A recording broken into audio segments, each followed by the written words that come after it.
Blair, the Deputy Director of the San Mateo County Historical Association, and I would like to welcome you to our Victorian Days Fashion Show 2021.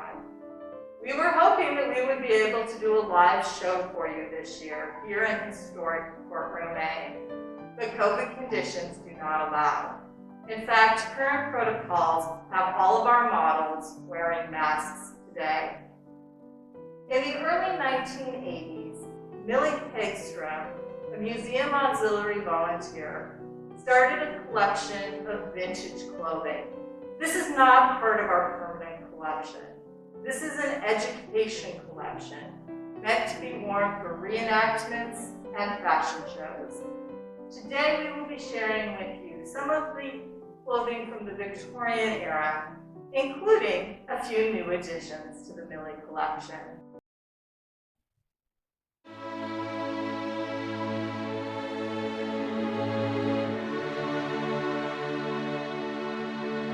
Miss Elaine is modeling the oldest dress in our collection, a day dress from the 1840s.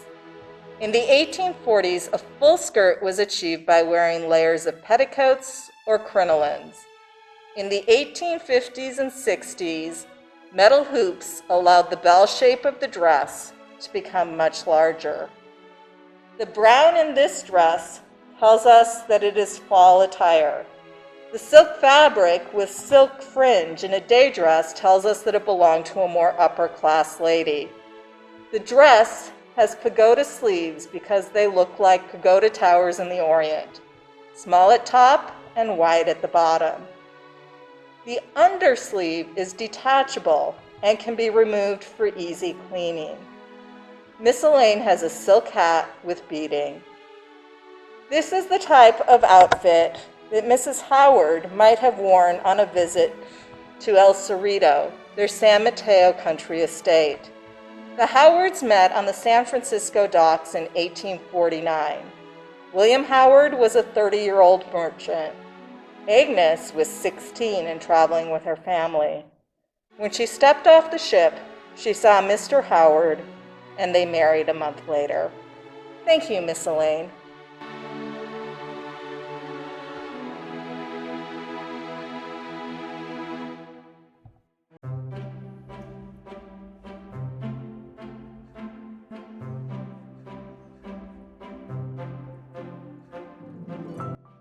Miss Hannah is wearing a classic example of the first bustle period of the 1870s. The exaggerated hoops of the 1860s had given way to an emphasis on the back of the dress. A small poof in the back at the waist was attained with a small wire contraption. The bodice is longer with an apron-like front. The first bustle period also featured ruffles and trims, as is reflected by the decorations in this dress made of tan silk. A new dress in the collection, this one belonged to the grandmother of one of our museum volunteers.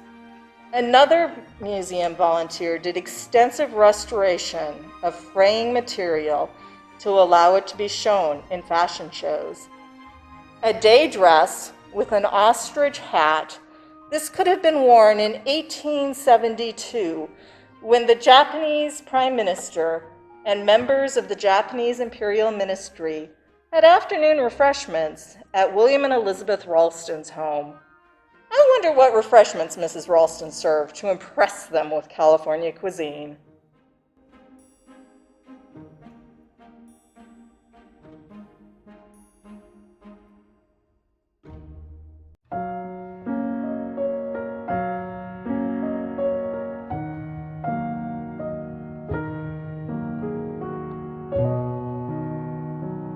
Miss Anna is wearing another new gown in the collection from the natural form bustle era of the late 1870s and early 1880s.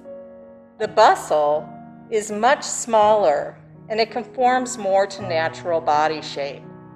Underneath the skirt is a small pad instead of a wired cage.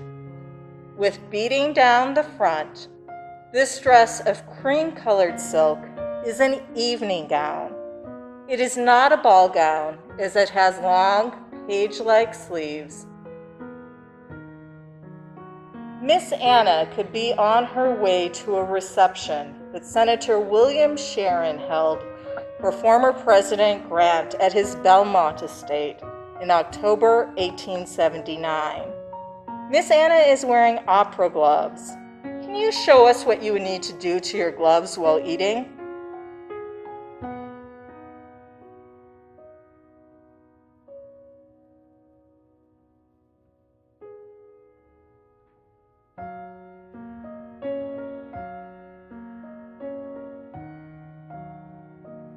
This allows her to not show the skin of her arm or soil her gloves while eating. Thank you, Miss Anna.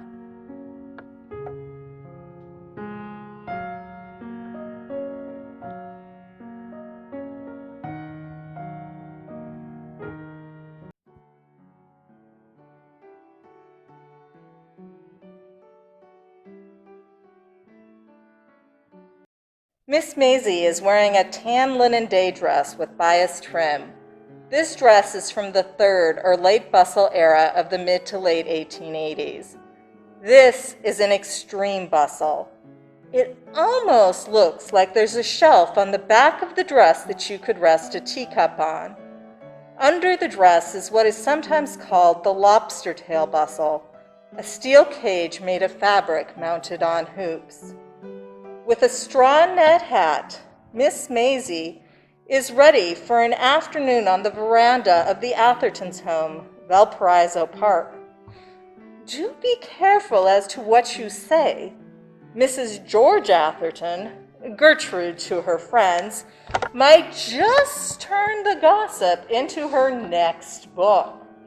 The very traditional Mrs. Faxon Atherton was scandalized when Gertrude turned local talk about a neighbor family into her book, Daughter of the Vine. Thank you, Miss Maisie.